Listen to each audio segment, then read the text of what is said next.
la parole est désormais à Monsieur Alain Brunel, qui pose une question à la ministre des Solidarités et de la Santé. Oui, merci, Monsieur le Président, Madame la Ministre.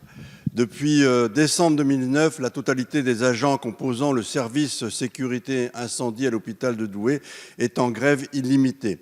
Ces mouvements de contestation se propagent dans les services sécurité incendie des hôpitaux publics partout sur le territoire, ce qui témoigne clairement que le malaise est national. Lorsque je les ai rencontrés, ces agents m'ont expliqué que leur mission était de plus en plus dévoyée.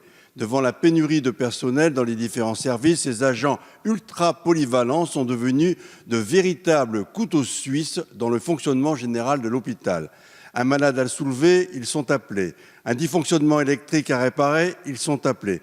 Un accompagnant agressif aux urgences, ils sont appelés. Un standardiste absent, ils sont là pour décrocher. Bref, ils sont vigiles, techniciens, dépanneurs, concierges, hôteliers, passent la plupart de leur temps à rendre des services et de temps en temps, ils arrivent à exercer leur mission première en étant agents de sécurité incendie intitulés sur leur contrat de travail.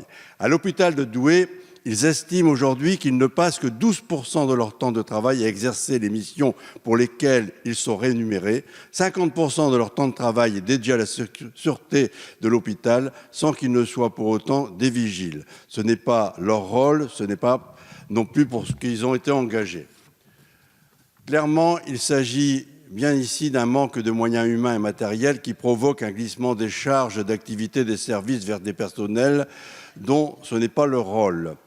Suite à une forte mobilisation qui est toujours d'actualité, leurs collègues des services d'urgence touchent depuis le 1er juillet 2019 une prime de risque de 100 € net mensuels.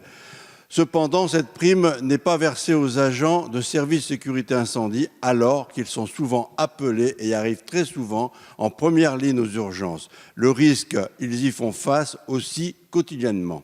Sur le site internet de votre ministère, on peut lire « À l'hôpital, la sécurité des personnes et des biens est encore plus importante qu'ailleurs et en cela, l'agent de sécurité incendie est un acteur clé.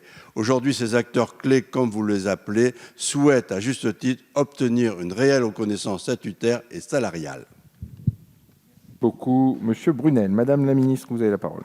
Merci Monsieur le Président. Monsieur le député, je vous remercie pour votre question et souhaite vous assurer que le ministère des Solidarités et de la Santé est soucieux d'assurer à toutes les catégories d'agents des hôpitaux publics des conditions de travail leur permettant d'assurer pleinement leur mission et d'améliorer ces conditions lorsque celles-ci ne sont pas optimum.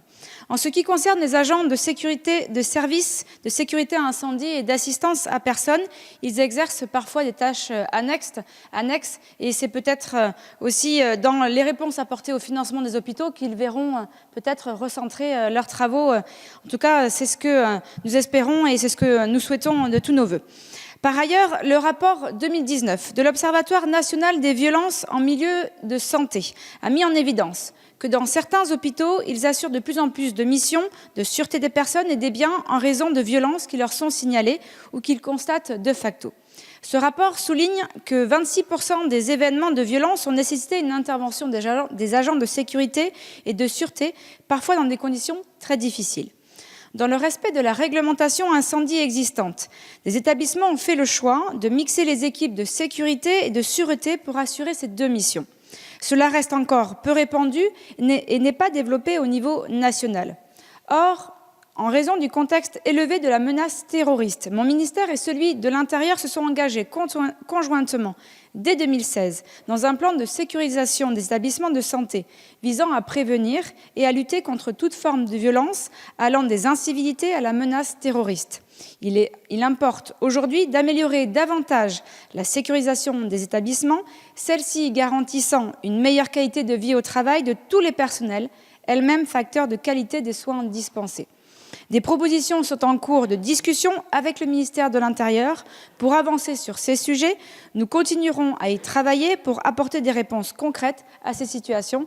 Je vous invite en effet, si vous le souhaitez, à pouvoir en discuter avec nous à cette question. Je vous remercie. Merci à vous, Madame la Ministre. Monsieur Brunel, vous souhaitez ajouter un mot? Oui, Madame la Ministre, excusez-moi, mais vous ne répondez pas à la question. Non, vous ne répondez pas à la question. Là, il y a une demande express parce que c'est des agents de sécurité incendie qui sont utilisés, qui sont demandés partout et ils ne sont pas dans leur mission. Ils demandent effectivement d'élargir la prime de 100 € qui pourrait notamment les percevoir. Et en même temps, ils demandent aussi qu'ils soient reconnus statutairement. Là, on ne répond pas. Vous m'invitez à m'inscrire dans la proposition que vous allez faire et des études en fait, mais sachez que moi je suis inscrit aussi avec les citoyens, avec les agents hospitaliers, sur tout ce qui est le bien-être de l'hôpital. Vous répondez jamais aux questions, Madame la Ministre, je regrette. Vous avez fait 4 plans pour les urgences, vous avez 4 plans pour les hôpitaux, vous répondez toujours au lendemain et c'est aujourd'hui qu'il faut répondre à la question. Vous ne me répondez pas à la question, ces agents ils demandent 100 €, ces agents ils demandent la reconnaissance statutaire et vous m'envoyez encore à demain. Merci Monsieur Brunel.